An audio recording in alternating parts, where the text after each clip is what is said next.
하나님의 말씀 하나 보십시다. 84편, 시편 84편 보십시다.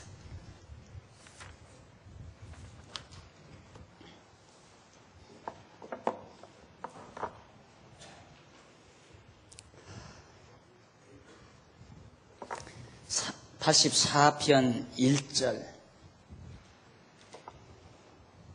만군의 여호와여, 주의 장막이 어찌 그리 사랑스러운지요. 내 영혼이 여호와의 궁정을 사모하여 쇠약함이여, 내 마음과 육체가 생존하시는 하나님께 부르짖나이다. 3절. 나의 왕 나의 하나님 만군의 여호와여, 주의 제단에서 참새도 제 집을 얻고 제비도 새끼들 보금자리를 얻었나이다. 주의 집에 거하는 자가 복이 있나이다.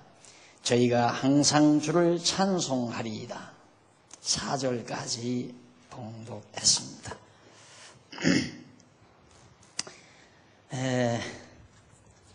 84편부터 시편 84편부터는 조금 그 찬송을 부르는 상황이 약간 달라집니다.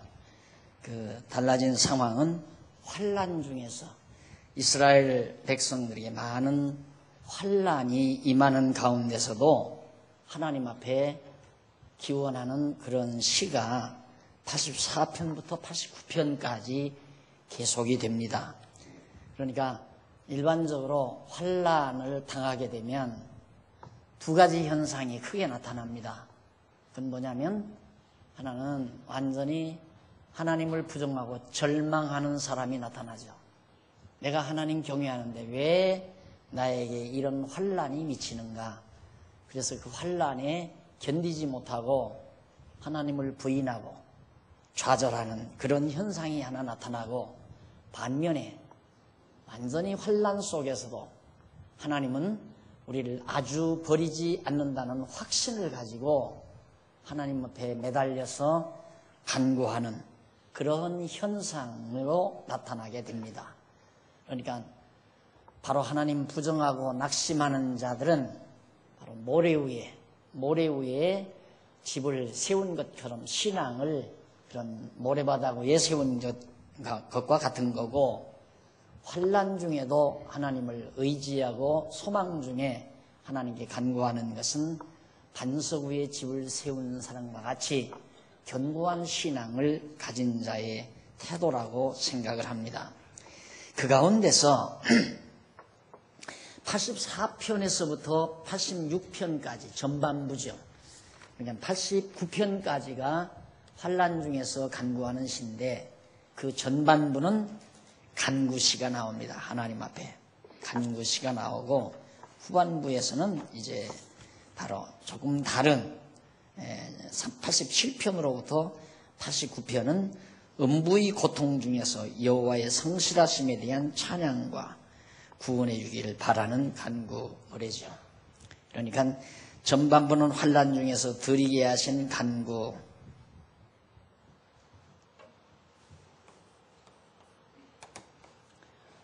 86편까지죠.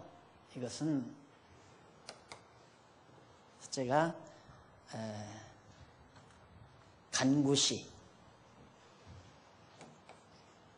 간구시인데, 이제 환난 중에서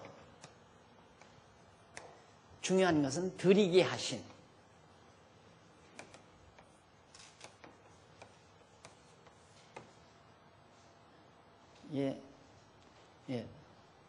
환난 중에서 성도가 드리는 게 아니라 하나님이 간구를 드리도록, 하나님께 드리도록 하나님께서 드리게 하신 그런 간구 내용. 그러니까 찬양도 환난 중에서 하나님을 찬양하는 것도 자기 능력으로 하는 게 아니라 하나님이 환난 중에서 하나님께 드릴 수 있는 간구하는 시를, 그런 찬양을 드리도록 하나님께서 인도해 주신다. 참 복된 사람이죠.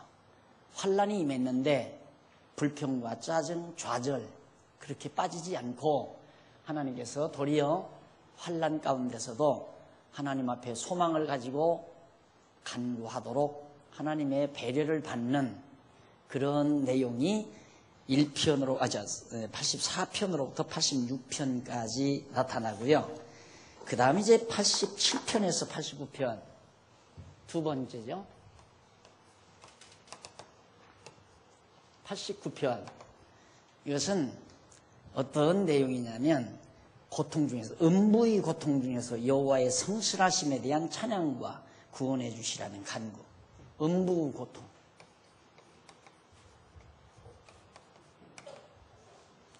음부의 고통이라면 최상의 고통입니다. 이 이상의 고통은 없는 거죠. 최상급의 고통. 그 음부의 고통 중에서도 여호와의 성실하심, 여호와의 성실하심. 자, 이게 참 대단한 거죠. 여호와의 성실하심에 대한 찬양과 구원. 이걸 찬양. 구원을 노래해요. 예. 극심한 아주 최고의 고통 가운데서도 뭘 믿는가? 여호와의 성실하심. 그러니까 하나님은 한번 언약하시면 절대로 언약을 위약하시는 하나님이 아니다. 반드시 언약을 이루시는 성실하신 하나님을 찬양을 해요. 그러니까 이제 다 죽어가는데요. 음부의 고통이면 최상의 고통인데 절망 아니에요. 이쯤 절망이거든요. 그런데 뭐에 의해서 소망을 가지냐면 여호와 하나님의 성실하심에 대해서 소망을 가져요. 여호와 하나님은 거짓말 안 하신다. 절대 버리지 않는다 하셨기 때문에 아무리 내가 음부의 고통 가운데 있지만은 나는 그 성실하심 믿으니까 결국엔 찬양이 나오잖아요. 반드시 하나님은 날 이대로 버려두지 않고 나를 다시 회복해 주신다. 그걸 믿으니까 회복해 주신 것이나 다름없어요. 믿음은 바라는 것의 실상이라 했기 때문에 뭐에 근거해서 그 말은 여호와의 신실하심에 근거할 때 믿음은 바라는 것의 실상이다라는 말이 가능한 얘기죠. 믿음은 바라는 것들의 실상이라는 말은 여호와의 신실성을 근거로 할 때만이 가능한 말이에요. 여호와의 신실성이 전제되지 아니하면 바라는 것의 실상이라는 말은 불가능한 거죠. 말이 안 되는 얘기예요. 그럼 내가 바라는 대로 다 되진다. 그 말이 되는 겁니까? 꿈은 이루어진다. 말도 안 되는 얘기예요. 어떻게 꿈이 이루어져요? 그런데 더러더러 꿈이 이루어지는 것 같은 더러더러의 사건이 있으니까 그걸 근거로 해서 그게 소위 간증과 똑같은 거예요. 나는 교회를 10년 동안 하루도 빠짐없이 11조를 잘 내고 잘 다녔더니만 사업이 번창해서 내가 지금 재산이 얼마인 줄 압니까? 내가 지금 집이 3채나 되고 지금은 정말 근교에 큰 도시 근교에 부동산이 지금 몇십만 평이 있고 해서 그렇게 됐다. 그러면 누구나 10년 동안 계속 신앙생활 잘하면 다 그렇게 되는가? 그거 아니다 그 말이에요. 그러니까 바라는 것의 실상이라는 말은 여호와의 신실성을 전제했을 때에 가능한 용어다. 그래서 그건 반드시 바라는 것의 실상이니까 음부의 고통 중에 빠져 있으니까 나는 저기의 고통 중에 머물러 있지 않아요. 반드시 회복된다는 바람, 소망을 가지잖아요. 그건 실상과 같은 거예요. 이미 회복된 것과 같기 때문에 찬양이 나오는 거고 그 구원, 하나님의 회복하심, 구원하심에 대해서 찬양을 하는 그런 내용으로 89편까지 엮어집니다. 자, 이쯤 되면 이제 여러분들이 시편을 충분히 강의할 수 있는 그런 구도가 서졌으리라고 합니다. 시편 어디서라도 교재를 보면 얼마든지 강의가 가능한. 자, 그러면 한번 우선 84편에서부터 86편까지 간구시인데 그 간구시가 바로 여호와 하나님께서 언약 자손으로 환난 중에 드리게 하신 간구를 노래하도록 섭리합니다. 하나님께서 환난에 처하게 해서 그 환난 가운데서도 하나님 앞에 간구하도록 섭리하셔서 간구하는 노래를 부르도록 하신다. 그 얘기예요. 그래서 그 내용 가운데 84편은 어떤 내용인가? 주의 집을 사모하여 거기 거하도록 하시라는 간구를 노래하는 내용이죠. 84편 1절로 12절까지가 주의 집을 찬송하며 기도를 들으시고 살피시길 간구하는 내용. 바로 이쪽 이제 교재 가지고 계셨으면 3799페이지 본문 밑에, 그 본문 위에 제일 위에 보면 고라자손옷이 영장으로 기쁨에 맞춘 노래라고 그렇게 소개가 되죠. 근데 이 간구시는 레위의 아들인 그앗의 손자가 되는 고라 자손이 있어요. 예, 레위 자손이죠. 이 레위 자손 중에 바로 그앗이라는 아들이 있는데 그 그앗의 손자가 고라라는 자손이에요. 고라 자손. 그 자손이 지휘자 아삽이죠. 성가 지휘자가 지휘자를 따라서 하나님 앞에 즐거운 곡, 그러니까 깃딧이란 말은 즐거운 곡이란 말이에요. 그 즐거운 곡에 맞춰 부른 노래인데 그들이 여호와의 장막을 사모하고 찬양하면서 그 장막에 거하며 봉사하는 행복에 대한 간구를 노래한다. 고라 자손은 여호와의 입구를 지키는 문지기며 찬양대원이었다. 그 고라 자손은 레위 자손 중에 고라 자손은 이 예루살렘 성전을 늘 지켜요. 대적들이 못 들어오게.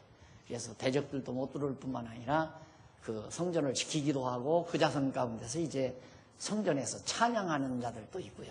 그런 자들이 이제 하나님 앞에 들으는데 그 상황으로 봐서 이제 이 부르는 찬송의 전체적인 상황으로 봐서 여기 강론집에는 내가 삽입을 안 했지만 이제 여기서 성전이 흘리잖아요. 북이스라엘이고 다윗이고 다윗 왕이고. 그래서 여기 이제 587년 주전 587년에 예루살렘 성전이 흘려져 버려요. 이 성전이 흘린다는 말은 고라 자손이 할 일이 없어지는 거죠. 할 일이 없어질 뿐만 아니라 다 잡아 끌려가게 되고 죽기도 하고 그렇잖아요. 그리고 성전은 다 불타버리고 없어져 버리고 찬송도 부를 수가 없이 어디 뭐 성전이 없는 성전 안에서 지휘자의 지휘를 맞춰서 어떻게 찬송을 부르겠어요. 그게 환난이에요. 그것이 음부의 고통이고 이들에게는 그러니까 그런 상황 속에서도 하나님을 찬양하는 그런 찬송 내용이 바로 뭘 사모하는가? 주의 집을 사모해요. 주의 집이라는 게 예루살렘 성전 아니에요. 바벨론에 의해서 예루살렘 성전이 다 흘려질 그런 상황 속에서 고라 자손이 부르는 거니까.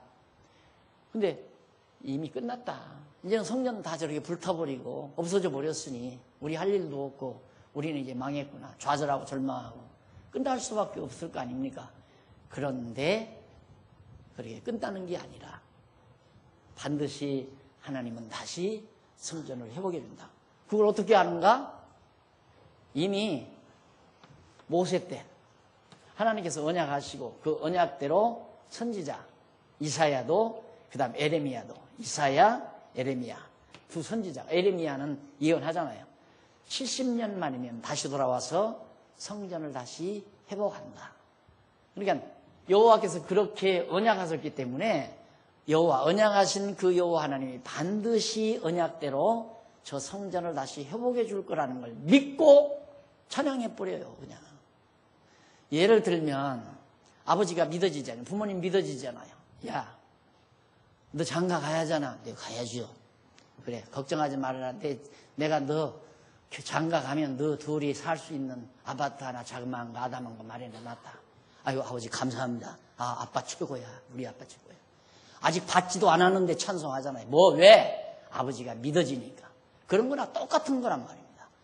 이게 하나님께서 이미 선지자를 통해서 70년만 고생하고 돌아오너라. 그러면 성전 내가 다시 지어준다. 그러니까 보지도 않고 그냥 아직 회복된 성전 보지도 않았는데 찬양부터 하고 그렇게 해주신 하나님을 노래하는. 내가 늘 말하지만 이런 시가 어디 있어요. 이런 문학작품이 세상 천지 어디 있느냐고요. 이런 문학을 접해봐야 문학 같은 문학이지. 문학다워야 문학이지. 이런 문학이 세상에 어디 있느냐 이 말이에요.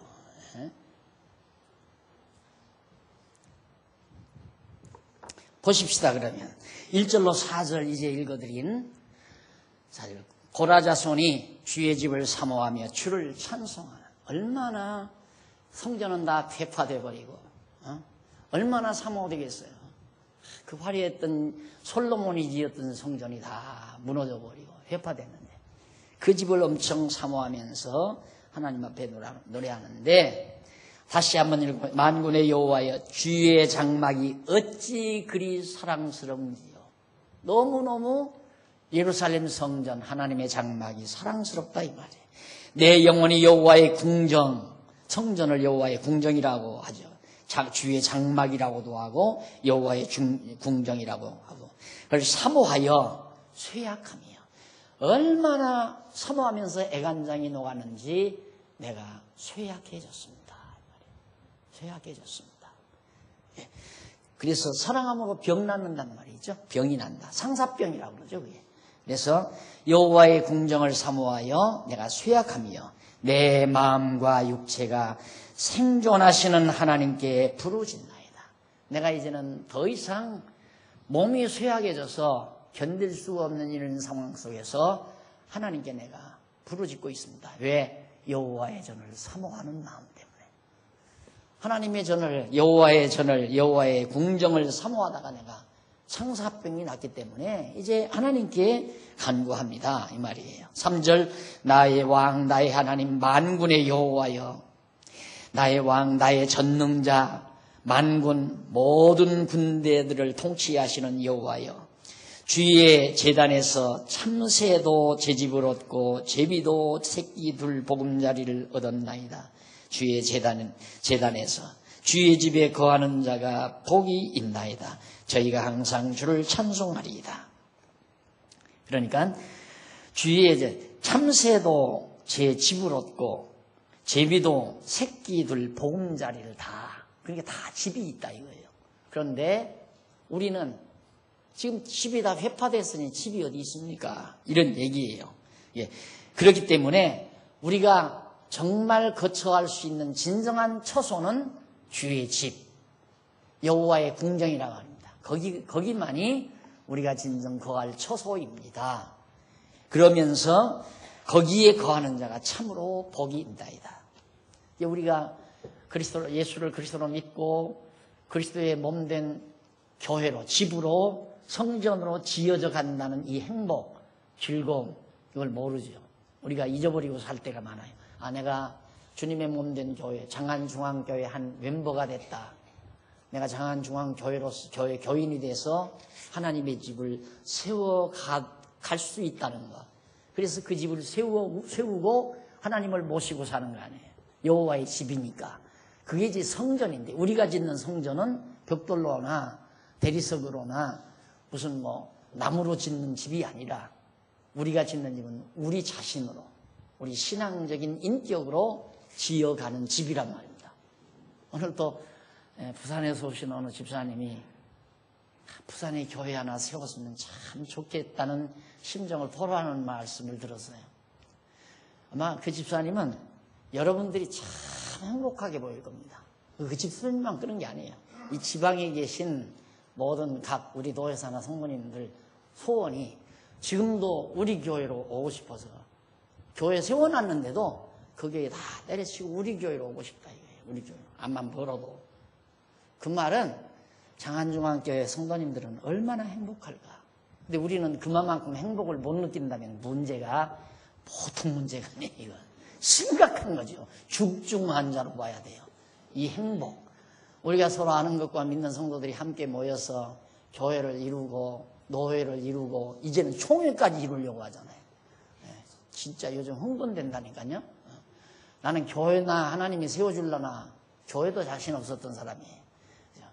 그래서 조그만 야학당, 그냥 성경 가리키는 학당이나 하나 하다가 그냥 가르줄로 그렇게 알았는데 결국에는 교회를 하나님이 세워줬잖아요.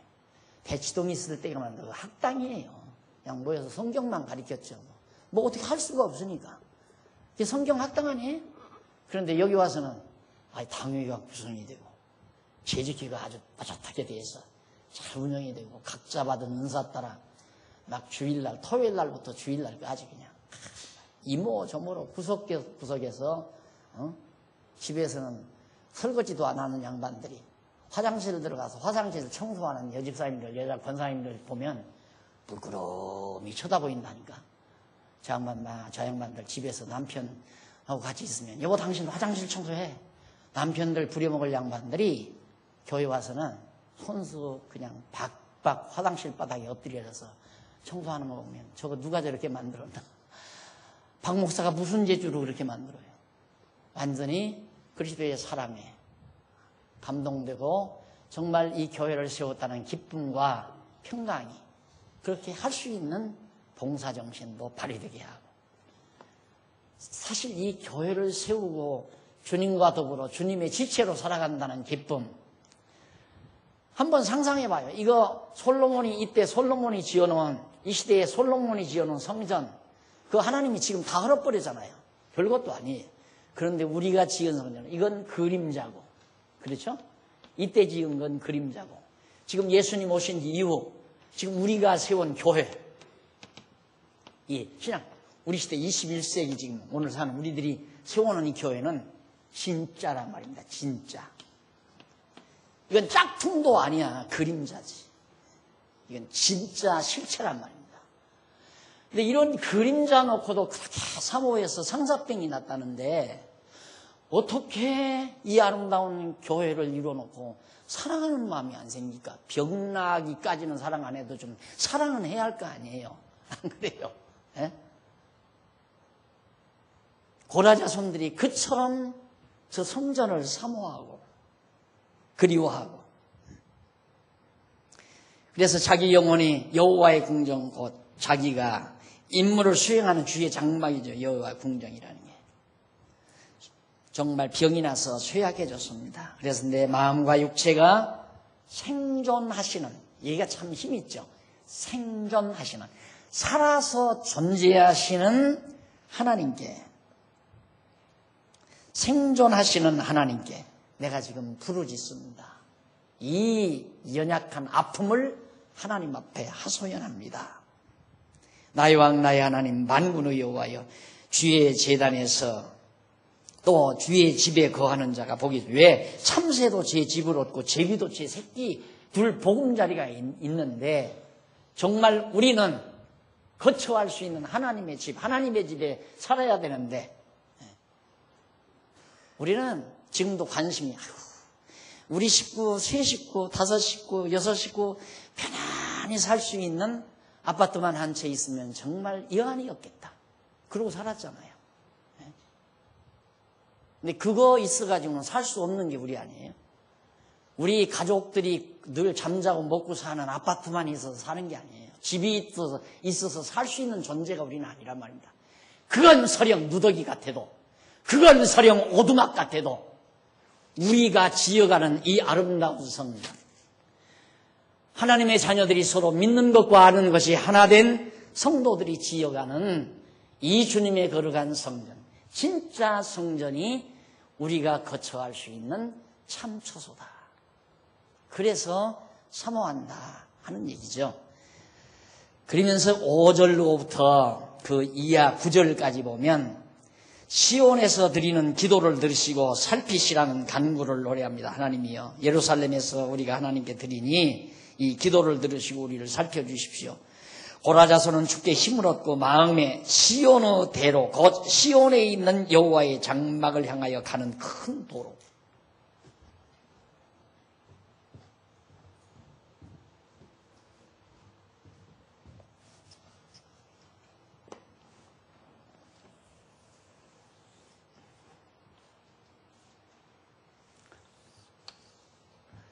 이 지역에 지금 포로, 갈대아 지역에 다 포로로 다 흩어져 살잖아요. 그런데 예루살렘은 여기란 말입니다. 다 흩어지고, 다 백성들이 흩어지고 성전은 다 무너져 버리고. 그런데 한번 5절 읽어보십시다. 저걸 상상하시면서 5절에 보면 이런 내용이 나오죠. 주께 힘을 얻고 그 마음에 시온의 대로가 있는 자는 복이 있나이다. 시온의 대로가 뭔가? 자, 여기서 여기 시온이라는 게 예루살렘의 일로로 가는 큰 고속도로.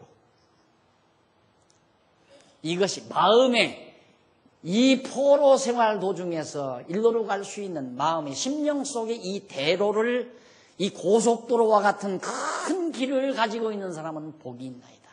소망이 있다 이 말이에요. 반드시 다시 돌아갈 소망이 있다. 이 길을 마음에 간직하고 있는 사람은 참 복이 있나이다. 참 힘차죠? 거듭 말씀, 이런 문학이 있어요? 이런 문학 작품이 있을 수 있느냐고요.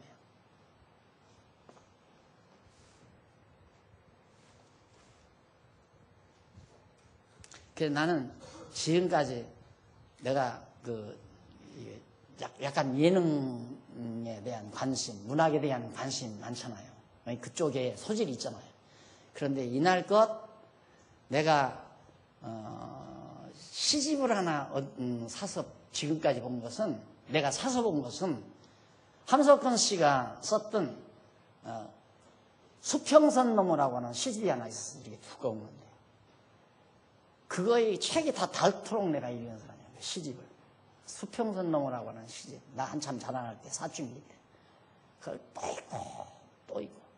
근데 그 시 속에는 사람의 감정을 야릿야릿하게 하는 그런 시가 아니라 이게 터져나가는, 이 조부장한 이 두뇌가 팍팍 열려서 터져나가게 하는 그런 장엄한 시들이, 인본주의적이지만, 철학적 시지만은, 그것을, 그 시가 다 손때가 묻도록 애독하면서 살고는, 그 다음에 내가 성경의 이 문학에 대한, 성경 문학에 대한 맛을 들이고 나서는 한 번도 소설책이나 시집을 내가 사본 적이 없어요. 시시해서.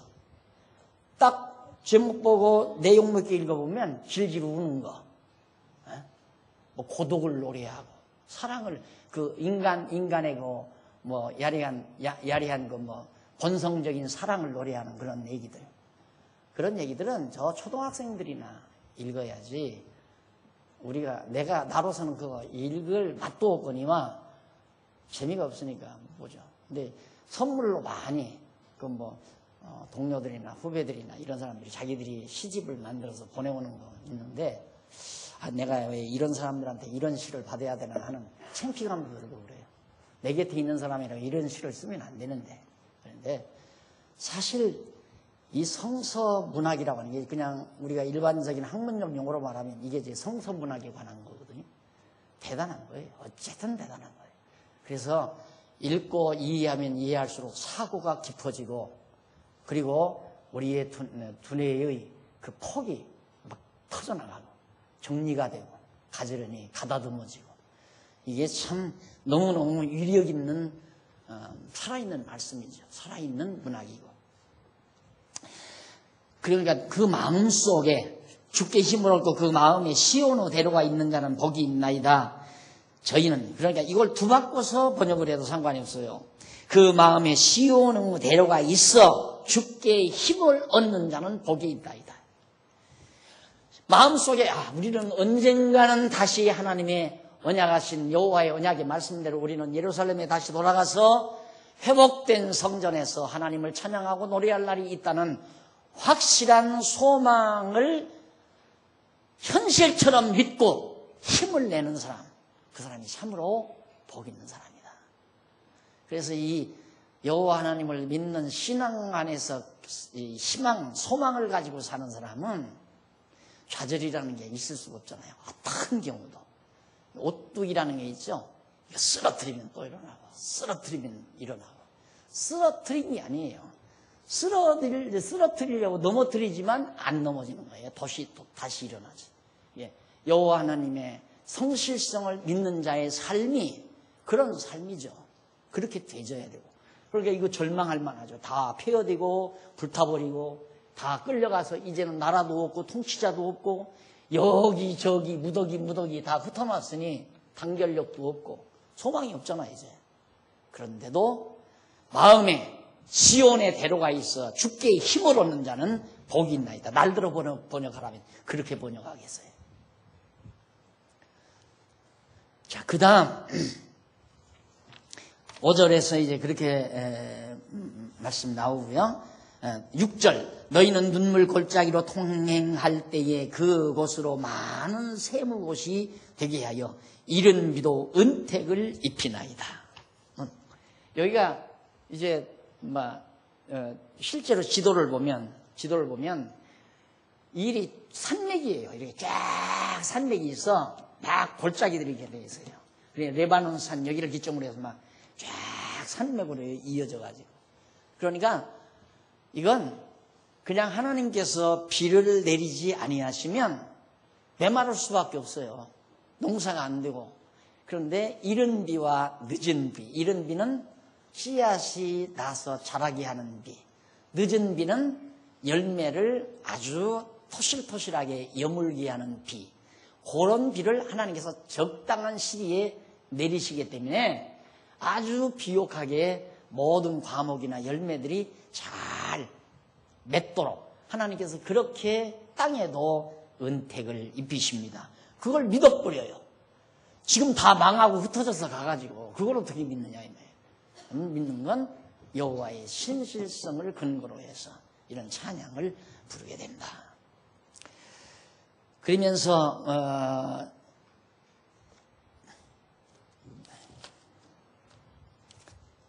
시온의 5절, 6절, 저희는 눈물 골짜기로 통행할 때에 그곳으로 많은 세무의 곳이 되게 하여 이른 비도 은택을 입히나이다. 그러면서 7절, 저희는 힘을 얻고 더 얻어 나아가 시온에서 하나님 앞에 각기 나타나리이다. 우리는 절망하지 않고 반드시 힘을 얻어 시온에 나가서 회복된 성전에서 하나님을 뵙게 될 것입니다. 그 말이에요. 그리고 계속해서 8절, 만군의 하나님 여호와여 내 기도를 들으소서. 야고보 하나님이여 귀를 기울이소서. 9절, 우리 방패이신 하나님이여 주의 기름 부으신 자의 얼굴을 살펴보옵소서. 나오죠. 10절부터 하나님 은택 입히시고 우리를 돌봐주십시오. 그렇게 기도하고 나서 10절, 주의 궁정에서 한 날이 다른 곳에서 첫날보다 나은즉. 여기 10절에 보면 10절로 12절까지는 주의 궁정에서 거하기를 원하오며 여호와께 대한 찬양을 노래하는 내용입니다. 제가 이 대목, 이 10절부터 나오는 이 성경 구절이 뇌리에 남아있는 건 내가 전도사 일을 할 때 저 미아리 쪽에서 어느 대선배 목사님 교회에서 전도사로 좀 일을 했는데 그때 날 데리고 다니면서 신방을 했어요. 근데 어디를 갔느냐면 사찰 집사님 댁을 갔어요. 그러면 사찰 집사님의 집에 가서 이걸 읽는 거예요. 골치가 도록도록 아픈 거라. 목사님이 이제 이걸 읽는데 골치가 아파요. 그러니까 당신은 당신은 얼마나 좋으냐. 예배당에서 주의 성전, 이 거룩한 성전 입구에서 사니까. 예, 주의 전에 여기 나오죠? 10절에 주의 궁정에서 한 날. 그러니까 그분들은 예배당을 성전이라고 생각하니까 주의 궁정이죠. 예배당이 주의 궁정. 거기서 한 날이 다른 곳에서 첫날 사는 것보다 더 낫다 이거예요. 그럼 자기가 살고, 안 그래? 내가 볼 때는 그거 들으면서 나는 그럼 목사님이 와서 살고 사찰 집사님 사택으로 보내세요. 그냥 속으로 그러고 앉는 거라. 그러니 이런 놈의 전사를 놓더니 교회가 부흥하겠어요? 그러니까 쫓겨나지. 말이 되는 얘기예요. 그러면 당신 집 사찰 주고 사찰을 당신의 집으로 보내고 당신이 와서 그렇게 좋은 곳이면 예배당 입구에 있는 방앗간짜리 이렇게 연탄 넣어서 때는 연탄불 넣어서 방앗간 속에서 사찰 집사가 불쌍하게 사는데 당신은 참 행복하다 이거지. 그러니까 또 이 양반 무릎 꿇고 앉아서 쫙 하고 받더라니까.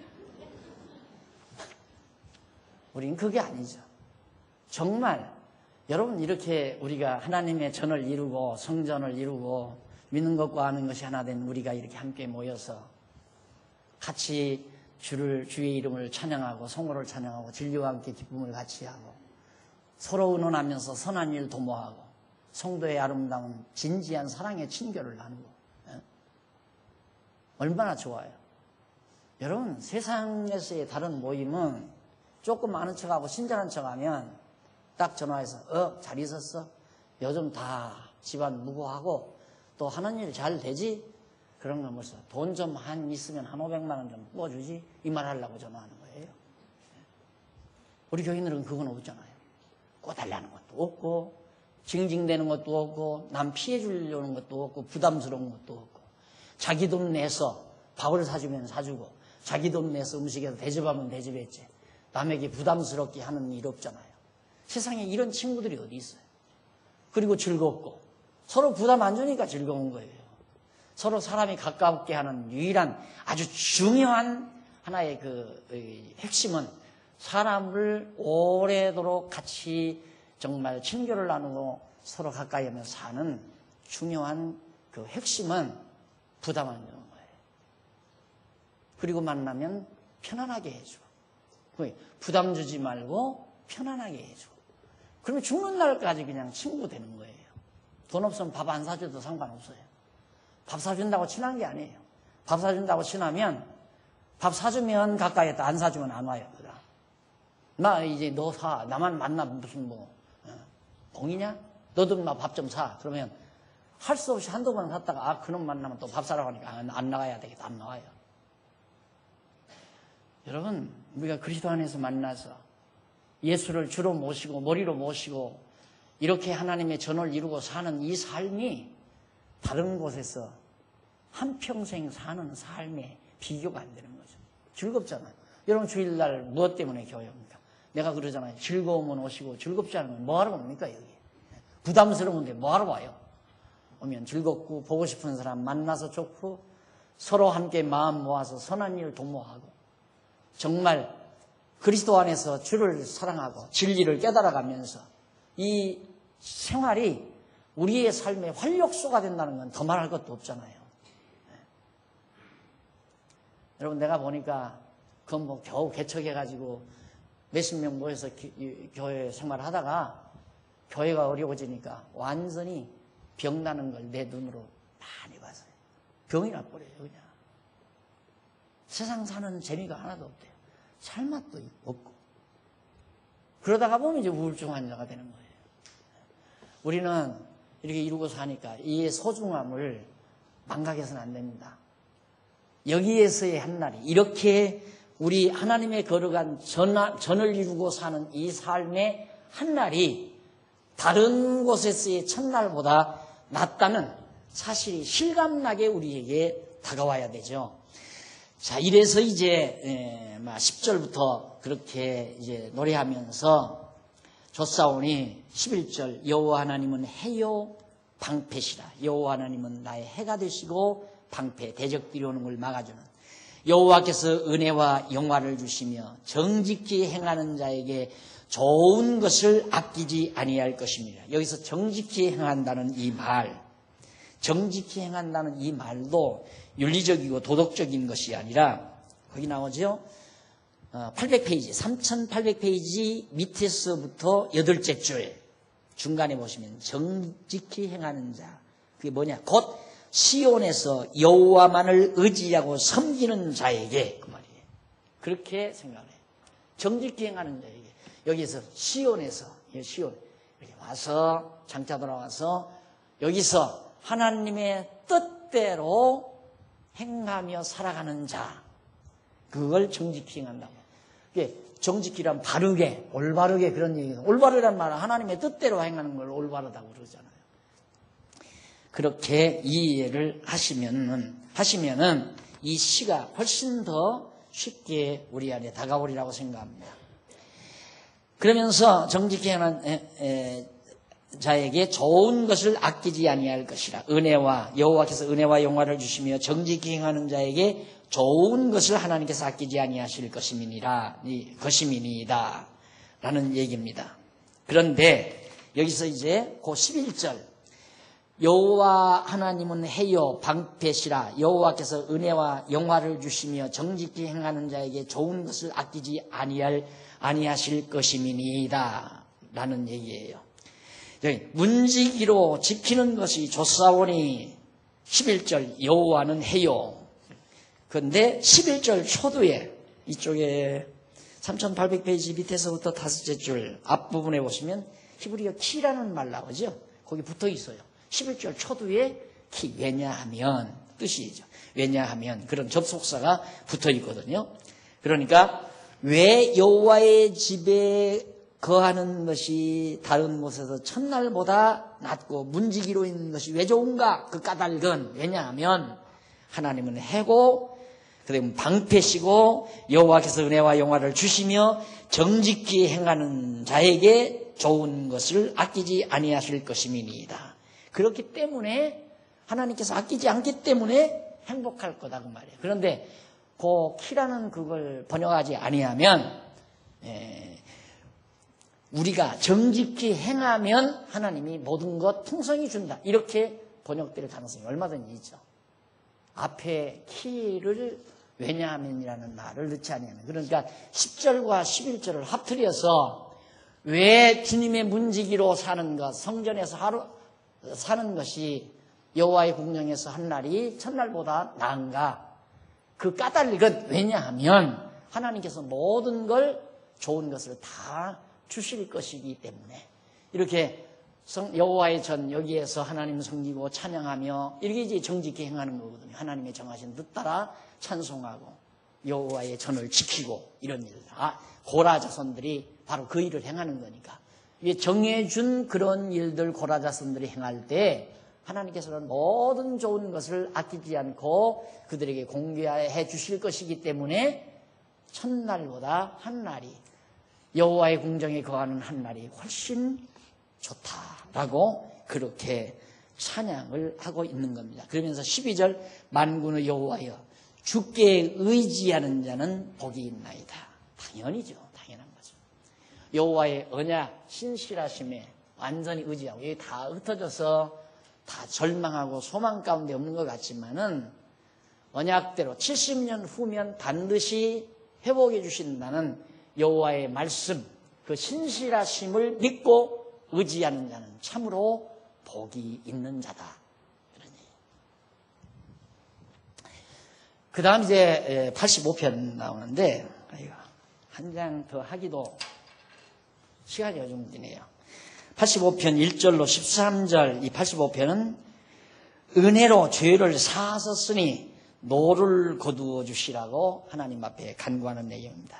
자, 죄져서 지금 다 포로로 잡혀갔잖아요. 그것도 고라 자손의 시예요. 고라 자손들이 다 우상 섬기고 잘못해서 전부 다 잡혀갔는데 하나님께서 은혜로 거저 공짜로 다 용서해 줬으니까 이제는 하나님 노를 거두시고 예루살렘 성전 다 이거 막 때려 부수고 불타버리고 바벨론 군대들이 와서 전부 잡아가는 게 이게 하나님의 진노거든요. 진노인데 이제는 노 좀 거두시고 하나님이요 우리 좀 회복시켜 주십시오 라고 하는 그런 강구시가 85편 내용입니다. 시간 있으면 집에서 한번 읽어보시고요. 다음 주일 오후에 다시 감상하도록 하고 오늘 말씀 여기서 마무리합니다. 기도하십시다. 살아계신 하나님 아버지, 정말 생존하셔서 정하신 뜻을 따라 역사를 주관하시고 다스리셔서 우리로 하여금 절망하지 않고 소망 중에 살게 하시는 하나님의 큰 사랑을 진심으로 감사합니다. 하나님 아버지여, 무엇보다도 정말 참새도 제 집이 있고 제비도 제 새끼 둥우리를 만들어 가는데 오늘 우리에게 이렇게 엄청난 우리의 영혼의 안식처, 편히 있을 수 있는 거룩한 하나님의 집을 지어가도록 은혜 주신 것을 진심으로 감사합니다. 하나님 아버지여, 주님의 몸된 교회를 우리 진심으로 사랑하면서 서로 억어하고 서로 소중히 여기고 서로 주 안에서 정말 은총을 나누면서 이 땅 위에 행복한 삶을 살아가는 슬기로운 지혜자들이 되도록 역사해 주시옵소서. 예수님 이름으로 기도드립니다. 아멘.